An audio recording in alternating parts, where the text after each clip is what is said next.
said, some hotly anticipated matchups in this hour.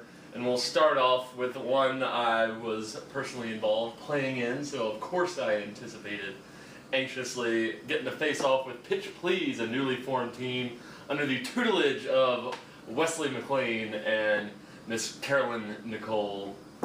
That is Pitch Please versus Kick-Ass, I guess. I forgot her last name. LeBlanc. I know her last name. I'm going with her Facebook name. Ah, touche. You like how I played that? Mm-hmm. So, Pitch Please versus Kick-Ass. Of course, in week one, Pitch Please was very impressive in their win over Rumspringa.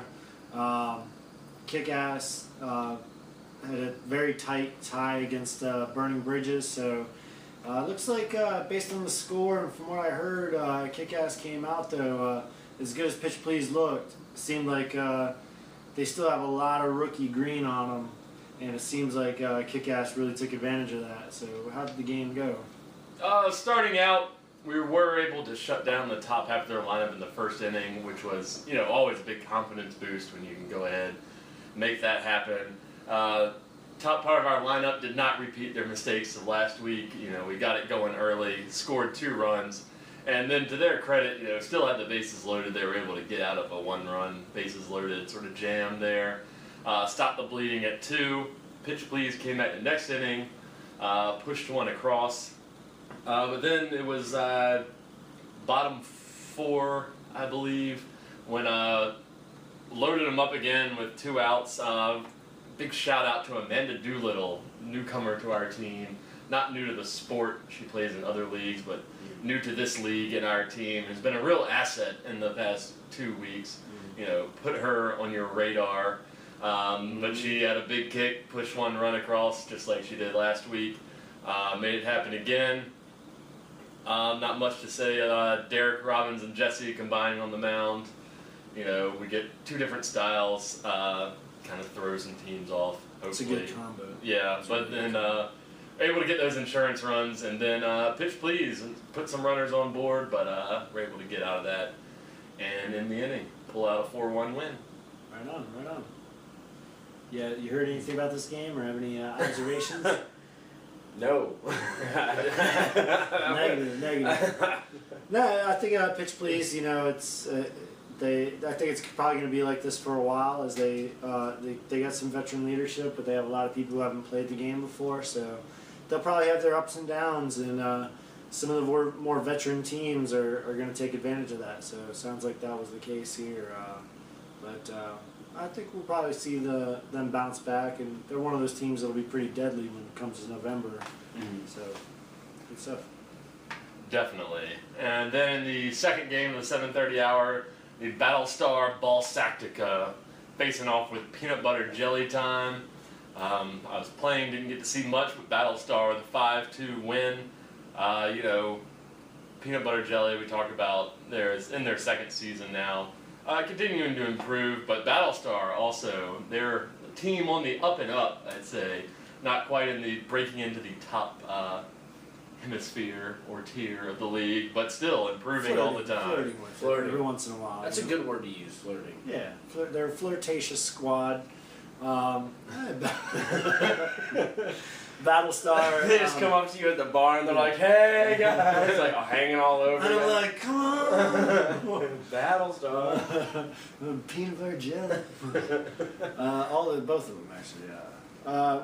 What was this song? Oh yeah, Battlestar. So they ended up.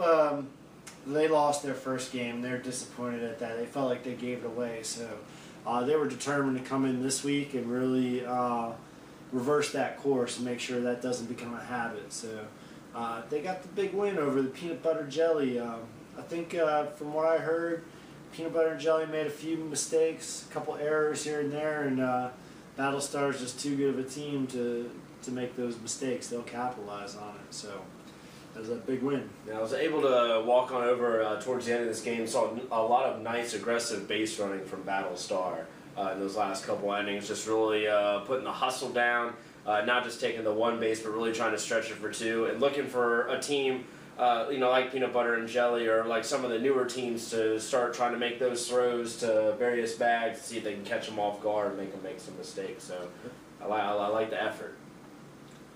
Matt, I'll allow you to give us the lead in to the last game of the 7:30 hour. Oh, man. Where do I start? So, last week I decided to make a bet with you guys and some various people on the Facebook podcast thread that Miss Katie Lytle would not get on base if I pitched to her. And if that were the case, I would buy you guys said beer, and the first 5 takers of this bet on the Facebook said beer. Well, going into this game, it was a tough one from the get-go. And Katie got to go up first, and unfortunately, due to the lineups, I was not pitching right off the bat. So technicality there. Lineups. In her defense, she did get on base. She did. And so then it was to the 4th inning, and the match was set. And I fired off 2 pitches, and it was foul, then 1 ball. And then Troy decided to move up, and I threw another pitch, and I said, I want my beer. I can taste it. And then, blow! A line drive kick between first and second base off of Troy's shoulder onto the ground. Rumspringa could just not gather up the pieces, and onto the base she went. So, I lost the bet. Well, I'll say this, when you made that bet, man, it was like easy money right there. I assume so, but Katie Lytle's a beast, you know. Of course she's gonna, I'll take that bet, but she proved it. it was so close. Troy was in position to make the play, but she smoked it. It was too hard for him to handle. Yeah, too hot to handle. There's a lot of stuff she throws our way that's too hot to handle. Anyway, the Burning Bridges won the game. Yes. 8-0. Yeah, man. The first couple innings seemed like they were. It wasn't too bad. It was a close game. I think it was like It was 1-0 after 2. Yeah, the first couple innings, you guys had a bend but don't break defense where you were allowing base runners, but you were able to get out of some jams. But when the order came back around the second time through, That 3rd inning was tough. the wheels fell off. There were a few errors. They weren't terrible errors, but They could have been prevented. It was one of the. I mean, we had a couple of pop-ups that went to the outfield. they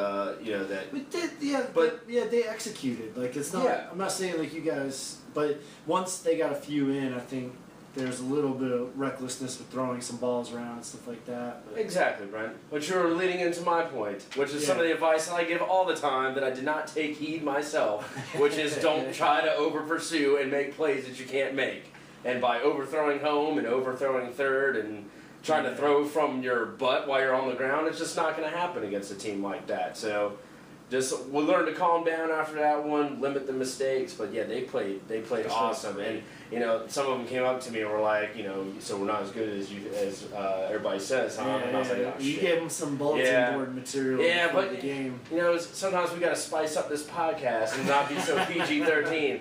But now I'm going to start doing it for games where I'm not playing, so I don't have to buy all this beer for everybody. Which I still owe you guys a beer, FYI. We'll get to that. You already gave it to me.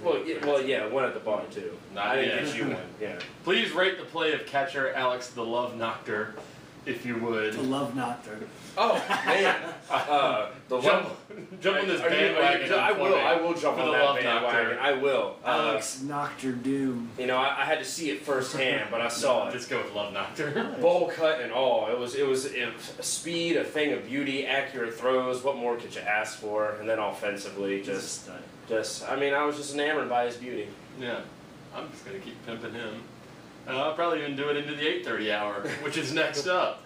I'll definitely do it during our break here while we commiserate and enjoy some Gangnam Style. Excuse me. Yeah. Opa. Bubble pop, baby. We'll be back with the 8:30 games recapped next. I really love Korean pop music. All right.